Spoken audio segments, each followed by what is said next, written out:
Good evening friends, কি খবৰ আপোনালোকৰ? মোৰ ভালেই, আপোনালোকৰো ভাল চাগে। আজি পুনৰ নতুন এটা ভিডিঅ'ৰ মাজলৈ আপোনালোকক সকলোকে স্বাগতম জনাইছোঁ। আজি মই বিহু পাইছেহি, চ' সেইটো কাৰণে ভাবিলোঁ কেইটামান বস্তু বনাওঁ আপোনালোককো দেখাওঁ। আপোনালোকে ভিডিঅ'টো স্কিপ নকৰি শেষলৈকে চাই থাকিব। মোৰ চেনেলটোৱে যদি নতুনকৈ আহিছে, চেনেলটো ছাবস্ক্ৰাইব কৰি দিব, লাইক কৰিব, কমেণ্ট কৰিব, শ্বেয়াৰ কৰি দিব। এয়া ময়দা, ক'লা জিৰা আৰু ৰিফাইন আৰু অলপমান বেকিং দি মই মঠিছোঁ। এতিয়া মই লাডু কৰি ল'লোঁ এটা চাইজত। মই এয়া সৰু নিমকি বনাইছোঁ, সেইটো কাৰণে ডাঙৰকৈ বেলি লৈছোঁ বেলনাখনত। তাৰপিছত মই এয়া নিজৰ চাইজ মতে মই পিচ কৰি লৈছোঁ সৰু সৰুকৈ। আপোনালোকে দেখিছেই। আপোনালোকে যদি ঘৰত বনাব বিচাৰে এনেকৈ কাটি ল'ব লাগিব আৰু নিজৰ চাইজত। তাৰপিছত মই এয়া ডলা এখন লৈ লৈছোঁ। ডলাখনত লাহে কৰি চুৰিখনেদি এৰুৱাই দিছোঁ। য'ত মানে এনেকৈ লগ খাই আছে যে সেয়া তেলত দি দিলে এটা এটা হৈ যায় নিমকিবোৰ। এয়া মই কেৰাহী বহাই থৈছিলোঁ, এতিয়া তেল গৰম হ'ল। এয়া নিমকি দি দিলোঁ। তাৰপৰা লৰাই থাকিব, খুব সঘনে লৰাই থাকিব, নহ'লে লাগি ধৰাৰ চান্স থাকে, মানে জ্বলি যায় বস্তুটো, নহ'লে নিসিজিব, কালাৰটো বেছি হৈ যাব।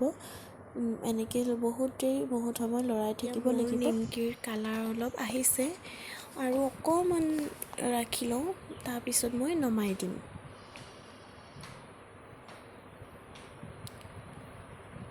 এয়া দেখিলেই ধুনীয়া এটা কালাৰ হৈ গ'ল।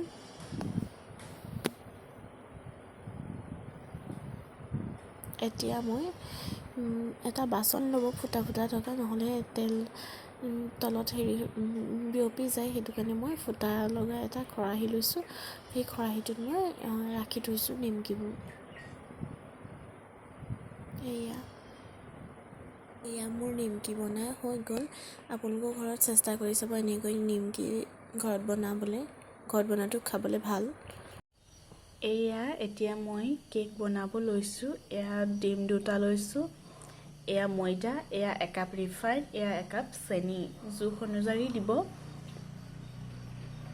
এতিয়া মই ডিম দুটা ইয়াত ভাঙি ল'লোঁ, তাৰপিছত এতিয়া ফেটিম। এয়া মোৰ এতিয়া ডিম ফেটি হৈ গ'ল। ইয়াত মই এতিয়া একাপ ৰিফাইন লৈছিলোঁ যে ইয়াত দি দিম। এয়া এতিয়া মই ইয়াত বেকিং দি দিলোঁ। এয়া এতিয়া মই ময়দা বাকি আছোঁ, এতিয়া ফেটি লওঁ। এয়া মোৰ ফেটি পেলাই হৈ গ'ল। এইটো সমান চাইজৰ এটা বাচন লৈছোঁ মই। এইটোত এতিয়া ৰিফাইন লগাই ল'ব লাগিব। কৈছিলোঁ নহয়, এতিয়া বগা পেপাৰখন পাৰি দিলোঁ ইয়াৰ ওপৰত আকৌ ৰিফাইন সানিব লাগিব। ইয়াত ৰিফাইন সানি হৈ গ'ল। এতিয়া মই অথনি মিক্স কৰি থোৱা এয়া এতিয়া ইয়াত দি দিম। ইয়াত মোৰ এতিয়া দি হৈ গ'ল। লাহেকৈ সৰুকৈ অকণমান এনেকৈ তলত জোকাৰি দিব, নহ'লে ফাঁক হৈ থাকিলে ফুটা হৈ যায়। সেইটো কাৰণে মই এনেকৈ অলপ সময় 1 মিনিট 2 মিনিটমান প্ৰায় কৰি দিব এনেকৈ, তেতিয়া মানে কেকৰ তলডোখৰ সমান চাইজত হ'ব। এইটো এয়া হৈ গ'ল। আজিৰ ভিডিঅ'টো ইমানেই আছিল। যদি চাই ভাল পালে লাইক, কমেণ্ট, শ্বেয়াৰ এণ্ড চেনেলটো ছাবস্ক্ৰাইব কৰি দিব। Bye bye.